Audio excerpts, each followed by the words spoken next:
Terima kasih sudah klik video ini. Tapi jangan lupa guys, klik tombol subscribe, karena subscribe itu gratis.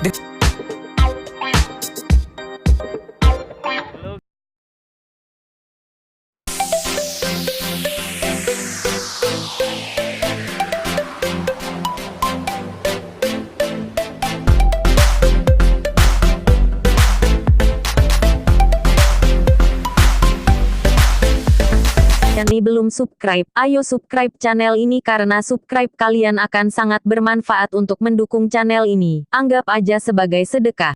Jika ada sebuah tempat yang harus Anda kunjungi saat bertandang ke Banda Aceh, itu adalah Masjid Raya Baitur Rahman. Inilah situs bersejarah yang telah ada sejak era kejayaan Kesultanan Aceh dan bertahan hingga saat ini. Masjid ini telah melalui berbagai hal, mulai dari tragedi pembakaran oleh kolonial Belanda tahun 1873 hingga hantaman tsunami di akhir 2004. Masjid Raya Baitur Rahman pertama kali dibangun di era Kesultanan Aceh. Bagian atap masjid ini dibuat sesuai dengan ciri khas masjid-masjid di Indonesia pada masa itu. Atap limas bersusun 4. Terdapat dua versi sejarah mengenai riwayat pembangunan masjid ini. Sebagian sumber menyebutkan masjid ini didirikan pada 1292 Masehi oleh Sultan Alauddin Johan Mahmud Syah. Sementara, sumber yang lain menyebutkan masjid ini didirikan oleh Sultan Iskandar Muda pada 1612 Masehi. Dalam perjalanannya, masjid ini pernah dibumi hanguskan oleh Belanda saat serangan ke Kutaraja, Banda Aceh.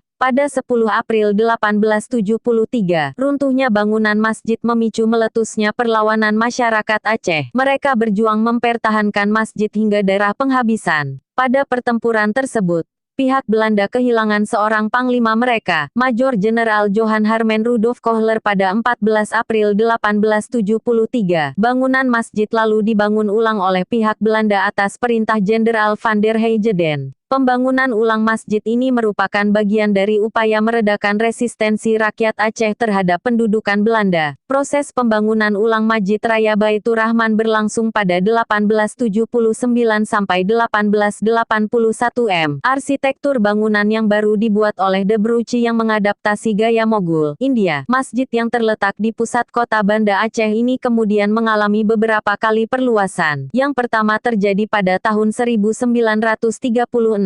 Atas upaya Gubernur Jenderal A.P.H. Van Aken, dilakukan pembangunan dua kubah di sisi kanan dan kiri masjid. Selanjutnya, pada tahun 1958 sampai 1965, bangunan masjid kembali diperluas. Pada perluasan kedua ini ditambahkan dua kubah dan dua menara di sisi barat, mihrab. Kelima kubah ini merupakan perlambang 5 elemen dalam Pancasila. Pada tahun 1992, dilakukan pembangunan dengan penambahan 2 kubah dan 5 menara. Selain itu, dilakukan perluasan halaman masjid sehingga total luas area masjid saat ini menjadi 16.070 meter persegi. Saat gelombang tsunami setinggi 21 meter menghantam pesisir Banda Aceh pada 26 Desember 2004, masjid ini termasuk bangunan yang selamat meskipun terjadi kerusakan di beberapa bagian masjid. Upaya renovasi pasca tsunami menelan dana sebesar Rp20 miliar. Dana tersebut berasal dari bantuan dunia internasional, antara lain Saudi Charity Campaign. Proses renovasi selesai pada 15 Januari 2008. Saat ini, Masjid Raya Baitur Rahman menjadi pusat pengembangan aktivitas keislaman bagi masyarakat Banda Aceh.